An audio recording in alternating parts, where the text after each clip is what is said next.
Every time I hear people say, what's your success rate? Matchmakers are not responsible for getting people into relationships because people will self-sabotage.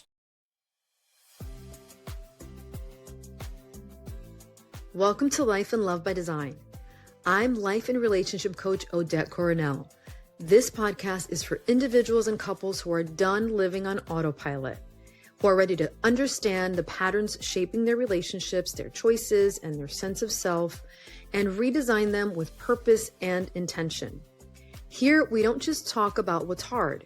We name what's actually happening beneath it and what to do about it. And if you start recognizing yourself or your relationship in these conversations, know that this is the exact work that I do with my private coaching clients, individuals and couples who are ready for real change. Because a meaningful life and connected relationships don't happen by default. They're designed. So let's begin. Welcome back to Life and Love by Design, the podcast where we explore how intentional choices shape the way we love, connect, and build meaningful relationships. Today, we're pulling back the curtain on something many people are curious about but don't always understand: matchmaking. And my guest today is Arlene Washburn. She's a global leader in matchmaking standards, the founder of the IMC board, an advocate for ethical and accredited matchmaking, and a mentor to both aspiring and experienced matchmakers around the world. She's also the host of the Matchmaker Mentor podcast and leader of Love Pro Mastermind Academy. Arlene, welcome to Life and Love by Design. I'm so glad you're here. Thank you so much for the invitation. I'm excited for our conversation. Yes, me too. I am so intrigued by this whole concept of matchmaker. And you're not just a matchmaker, you're a leader in this field, and you're all about being an ethical matchmaker. Can you tell us a little bit, first of all, how did you get started in this field? How did you become a matchmaker in the first place? And what was that journey like? That was many, many moons ago. And like many matchmakers, I actually had an experience of having gone to a matchmaker. And when I made an assumption that going to that particular matchmaker would be a much better experience than using online dating. And I went through her process. And after going through that process, they were in New York on Park Avenue. And I thought, you know what, I could do this so much better, because I just did not enjoy that whole process. Yeah. Had that in the back of my head. And my last position after 20 years in the pharmaceutical industry, I was a senior director. I was laid off. And that was the impetus to say, you know what, I've been thinking about this for years now. I just want to try it. So I started my own business. I quickly replaced my salary within a year, and I never looked back. It's been many, many years, almost 15 years that I've been in this industry. Wow. It sounds like this work kind of found you accidentally just as much as you found it. What was that experience like for you, just creating that business yourself? So you tried matchmaking, you're like, oh, this is interesting. And then you're like, wait a minute, I could do this myself. What was that like, just starting that business and getting into that world? It was amazing. First of all, I was very fortunate that I had a lot of business acumen that I brought with me. And so I was able to connect the dots from being an employee to actually running my own business. And at one point, I did run an agency. I was there for 13 years. So I was responsible for everything. I was a vice president at that point, so the payroll, this, that, and the other. So owning a business wasn't completely new to me. And I was able to translate all of the information that I had learned over the years into this business. And part of the reason I started the International Matchmaking Compliance Board was to really bring that professionalization into it and not have it just be about being Cupid and, I can help people find love and that whole thing, because you're running a business. So it was a transition, but it was a wonderful transition. I'm so happy I did that. I know how hard it is for people to go from corporate America to be an entrepreneur. It's a big transition, but I loved it and I'll never look back. Yeah. And it's great that you had that business background. My husband and I own a business as well. And I feel like having that background has really helped me with my own coaching business. Mm-hmm. And tell me a little bit more about what was it called? International Matchmaking? The International Matchmaking Compliance Board is an International Matchmaking. organization that provides accreditation for matchmakers. And what we do is we have a code of conduct that is pretty extensive. And it's really the goal is to professionalize the industry and to bring awareness. If you ask your average matchmaker, are you regulated? It's largely an unregulated business and there's no barrier to entry. And it has, in some cases, been the wild, wild west. Yeah. But what they don't realize is that there are already a lot of laws that apply to them. And so what this organization has done is taken those laws and translated into a code of conduct for professionalism. And so when a matchmaker goes through the process, we audit everything that they do with the expectation that we're going to find issues that need to be remediated. We're not looking to keep anybody out. We're actually trying to bring them into the fold of following the regulations that apply to them.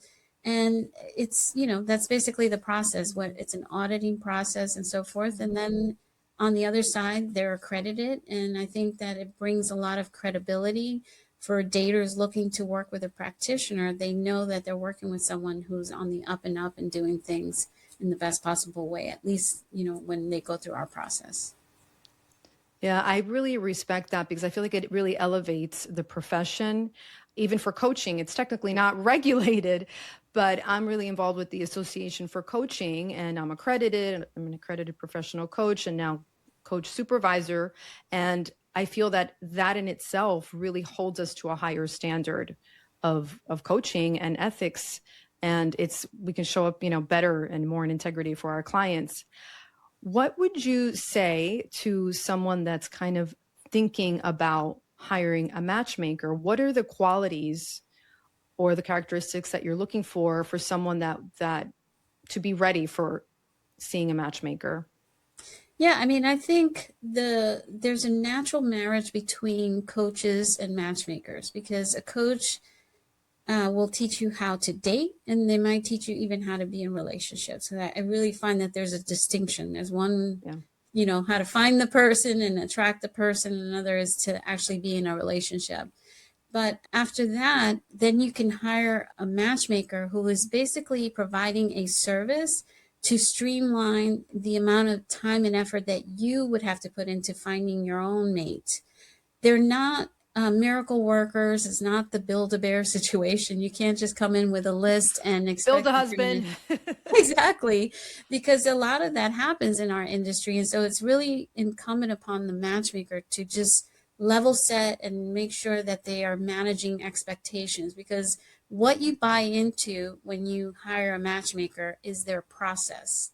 They are going through a process of finding and recruiting people that are potential matches, making sure they have the criteria that you're looking for to the extent that they can, running background checks to make sure that that they're not criminals or on a sex offender list.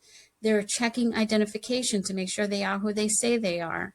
And they're interrogating them in a way that you can't show up on a date to interrogate someone, right? So you hire a matchmaker who does all of that for you.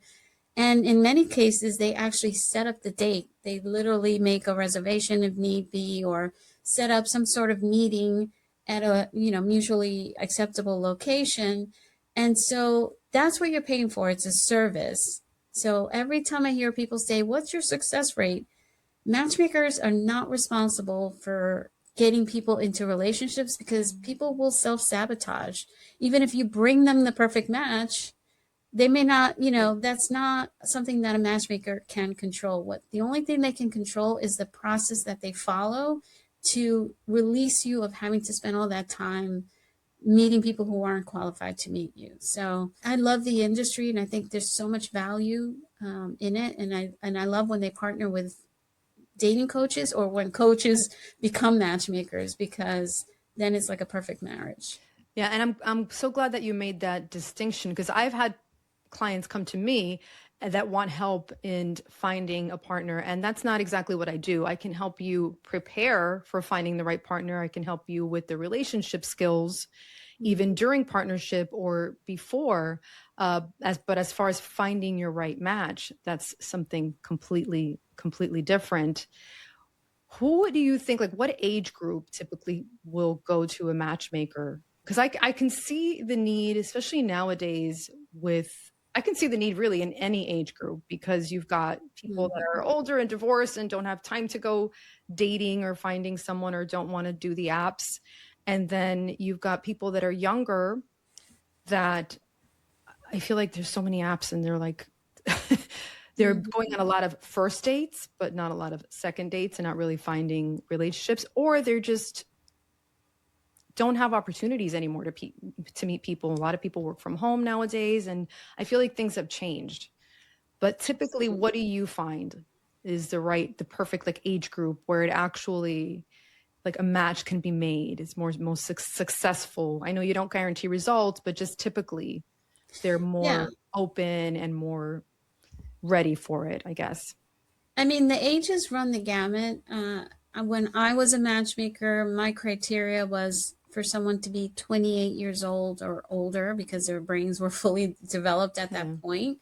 It's also an investment, and depending on where you are in the US or worldwide, because I've trained matchmakers all over the world. I've been to China, Japan, Europe.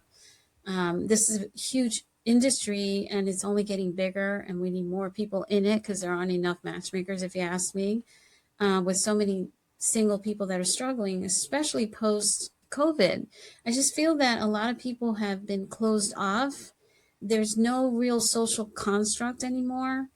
So people are left to their own devices, and then they have the paradox of choice with these apps, where you meet someone online and somebody else goes by and it's like the bigger better deal, and so they're so distracted, where a matchmaker is not about quantity, it's more about quality.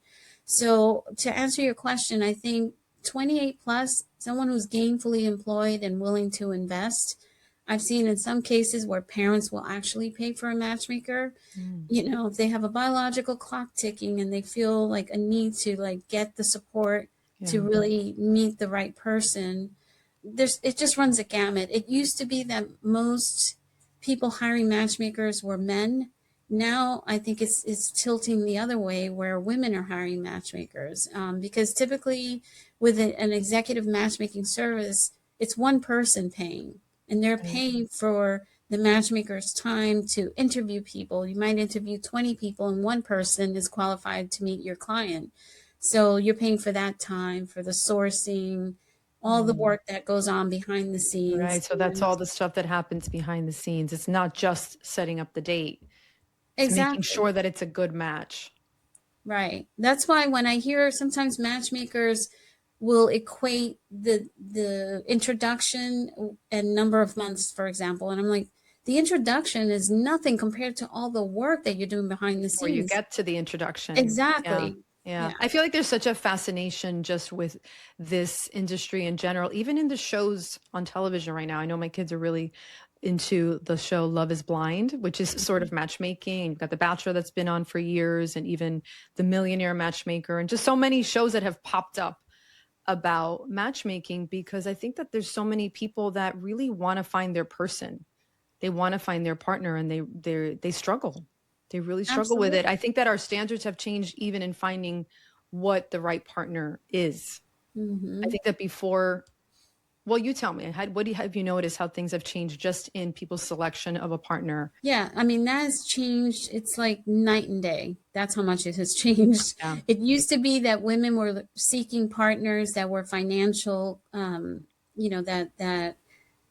that could support them financially, and not because they were gold diggers, but because they wanted to have children, wanted to have a family, and they were seeking a husband that could support that. Right. Those days are gone. Women are doing very well for themselves. They're still, we're not 50-50. We're not at the same level as men. They still make more money than we do. However, that's not the motivation anymore. And so people have become very individualistic, and they're more concerned about meeting someone that they love. And it's no longer just that financial incentive. There's so many things that go into it.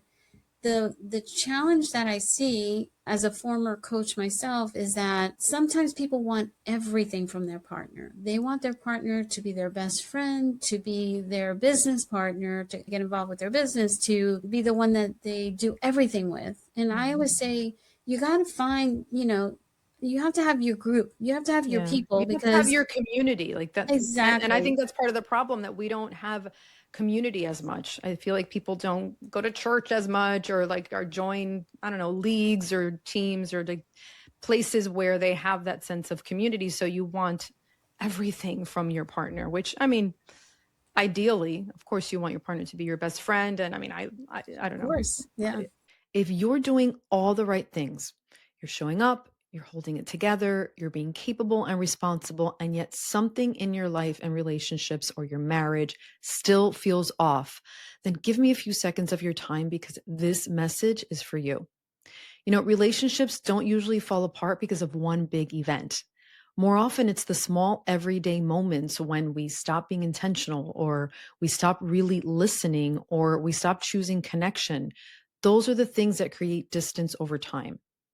I work with thoughtful, high functioning individuals and couples who aren't broken, but they're feeling disconnected or misaligned or just wondering how they got here. In my coaching, we slow things down. We try to understand what's happening beneath the surface. We identify the patterns that are shaping your relationships and your choices, and then we intentionally design what comes next. So if you're listening and you're thinking, this feels like me, that's not an accident. I offer a complimentary relationship and life alignment audit. It's a focused 45-minute conversation where I'm going to help you gain clarity and identify what comes next. You can book your session by visiting odettecoronel.com. I would love to connect with you. I think my husband gives me a lot of those things. feel pretty fulfilled in that sense. But I think that in some ways it's completely unrealistic. I think that Absolutely. it's completely unrealistic, because at the same time, I feel like people also want to keep all of their independence, in terms Mhm. of they don't want their lives to change in any way. They want to see their friends just as often as they want nothing to change, but they want to share their lives with someone else. I've noticed that too, like that people kind of hang on to, which they should. Of course, you've built a great life for yourself, by yourself, and you're proud of your career and all of that, whether you're, male or female. And Mhm. then you want to protect that. So you want the right person to kind of fit well with that. You don't want to have to, Absolutely. put any of that at risk, which makes sense. What do you think makes people compatible? So it's not really checking all the boxes, as sort of like we just talked about. So what does make people compatible? I think that having certain key life values that are congruent and that are similar, because if you have, for example, someone who really wants to have children, the other person doesn't, that's not going to work. Somebody's going to resent someone. If you say that you're family oriented, knowing what that means to you, because family oriented to one person could be something totally different to the other. Right. um, just having like financial compatibility, for example. If I know a couple, they're a little bit older, they've been together for a long time, but the wife is just at her wit's end. She's so angry with him because he's very cheap, Mhm. and they're well off too. And so there's this anger and resentment, and it having that in common. And I'm surprised that they were able to hold it together, but most people break up over financial issues. So it's just having all of the key life values that are really significant and important. Like, how do you feel about your career? Like, there are some people who work to pay the bills. They don't care about their career. Some people are very passionate about their career. And then if the other person's out working all the time, they're going to be like, they won't have an understanding for that. So there's just like a lot of little things where you want to have alignment, or you're just going to struggle for a long time, because there are certain things, and you know this as a married woman, I've been married for many years.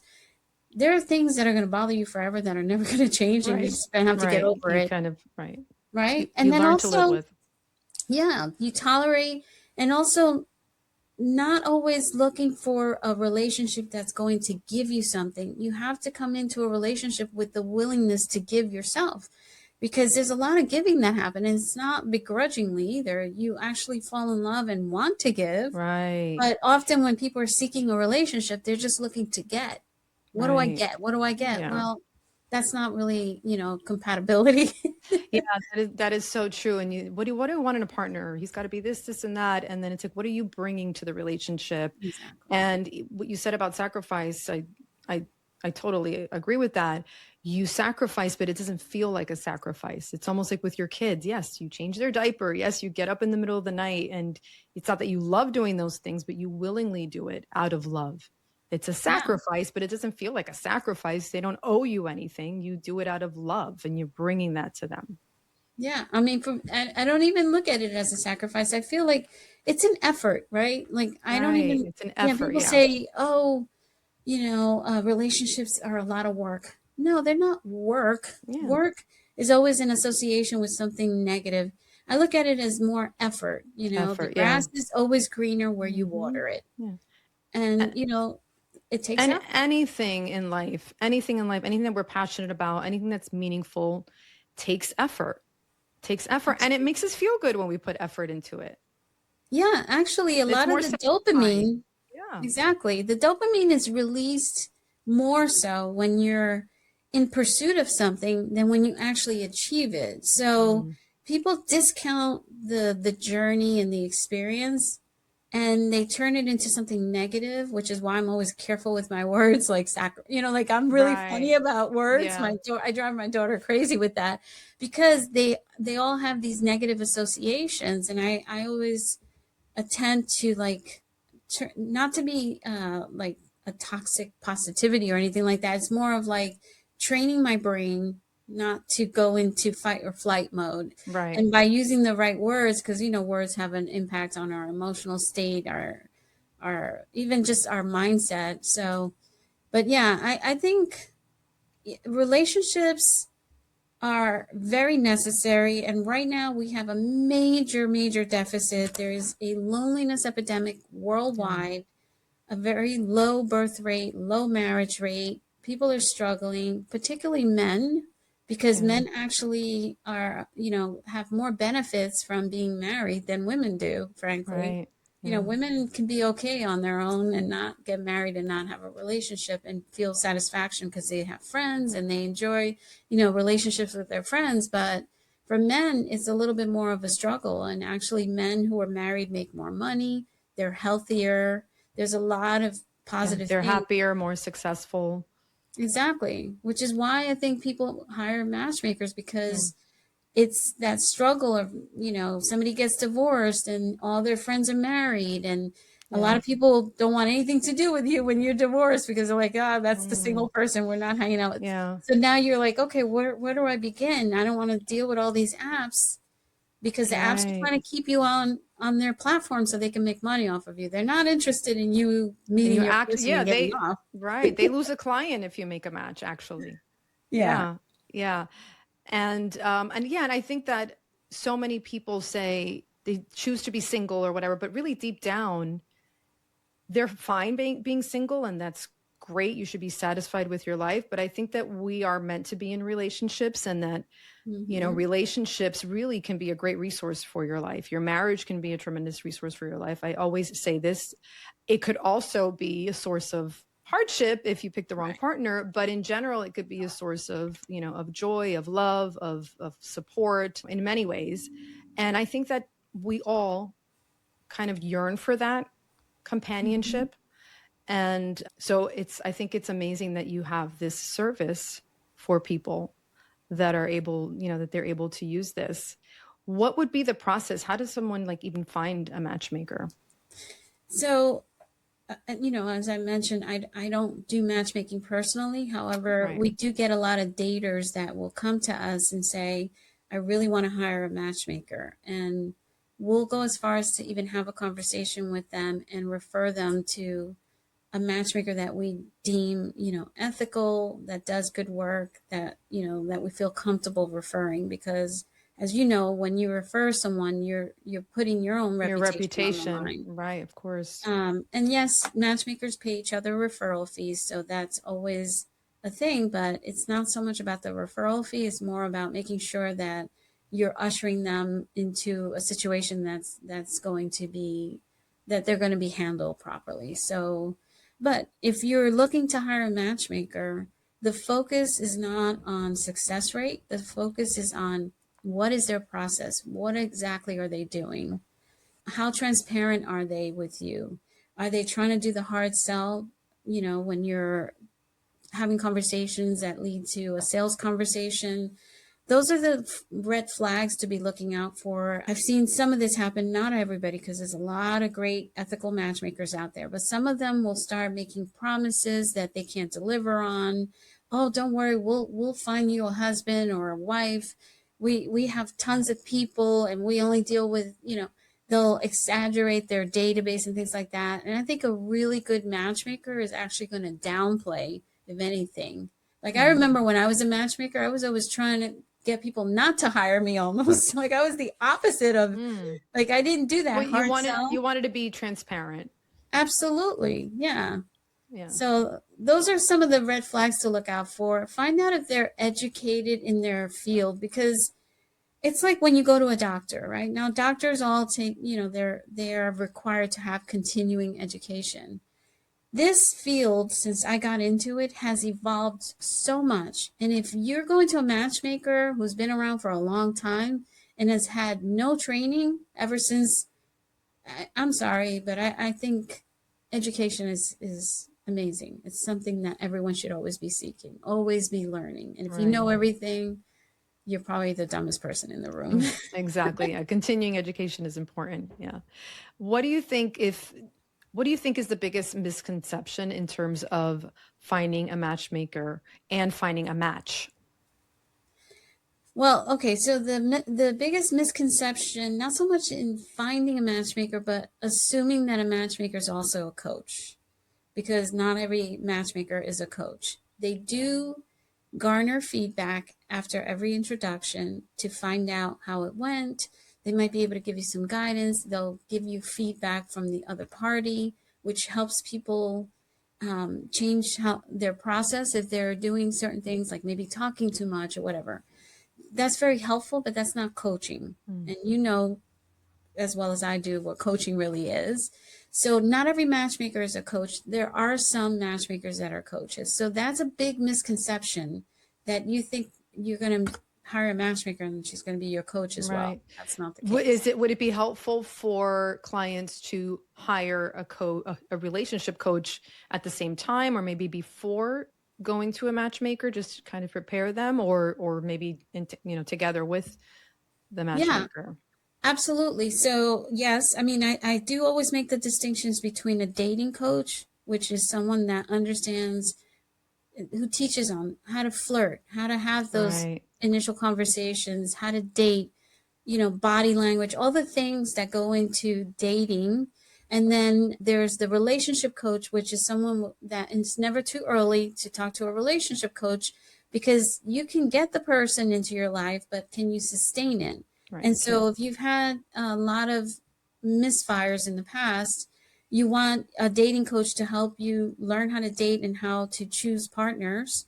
And then you want someone who's going to help you sustain it. And I think that putting on a full campaign of working with a coach and a matchmaker, all of it is very helpful. I always think that you create an energy that's like a snowball effect. So it's like, and I think people should put the effort into this, not the usual sit and wait when you least expect it is when it's going to happen. What in life happens that way?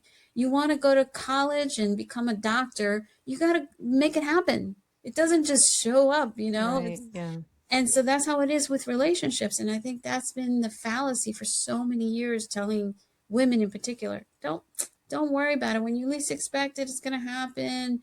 Just when it's sit meant and to be, wait, it'll pray. happen. Yeah, it's just horrible advice. Right. Yeah. The fact is, they're not going to come knocking on your door. You have to actually take action to make it happen. I mean, the name of the show is called Life and Love by Design, and you have to be intentional, and you have to design the life and the love that you want, which leads me to my next question. So what does designing your love life look like in this world and in this space?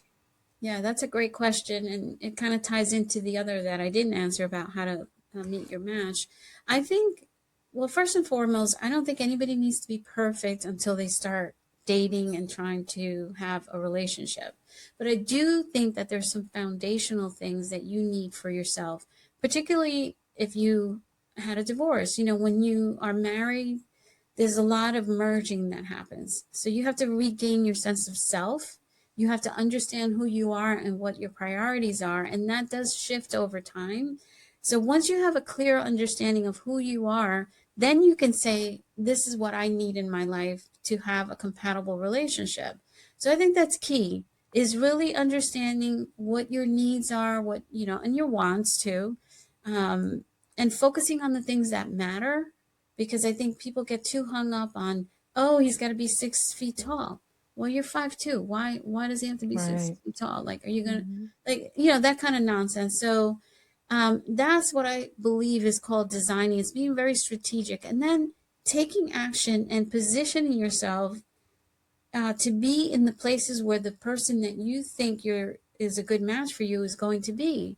And I think people just sitting home, and okay, if you're going to sit home and you don't want to be on the apps, when are you meeting these people? Right. When are you prioritizing this? Right. Because when I used to be a coach, the first thing I would do with the women was to audit their calendar and see what was being prioritized. And it certainly wasn't getting into a relationship, even though they wanted that. It just wasn't part of their whatever it is. They didn't have enough friends, they weren't going out enough. So designing your life is really about being strategic, being clear, and taking action. That's excellent advice. Excellent advice. So, Arlene, where can people find you? Where can people connect with you if they're either looking to become a matchmaker, or maybe I know that you're not a matchmaker directly, but you kind of have the resources to help them find a matchmaker. Where can people kind of follow you and stay connected? Well, I'm on all social media at Arlene Washburn. My home away from home on social media is LinkedIn. I know most people are on Instagram, and I do check all the sites. But of course, reach out to me at the lovepromastermind.com if you're interested in becoming a matchmaker. I know a lot of matchmakers start out as daters. It's almost like when you go through a certain trauma and you become a therapist, like it, Right. it's that kind of thing. So a lot of daters do become matchmakers and fall in love with the industry and meet their match. So definitely consider matchmaking as a career, because it's very fulfilling, very lucrative, and it's becoming more and more professionalized. One entrepreneur at a time, through my school and the accreditation. It's really, really a great career. Excellent. Excellent. Arlene, thank you so much for joining us here today. I really enjoyed this conversation. And if this conversation resonated with you, please subscribe to the podcast, like the episode, share it with someone who's maybe curious about love and connection and doing dating differently, or maybe even becoming a matchmaker. And until next time, remember that your life and your love are yours to design. Take care. Thank you. If today's episode described you or your relationship, then this is your moment. You don't need more information. You need a new way of living, choosing, and relating. And that's the work I do with individuals and couples. If you're ready to stop repeating the same patterns and start designing your life and relationships intentionally, visit the link in the show notes and book a complimentary relationship and life audit. Remember, your life and your love are yours to design.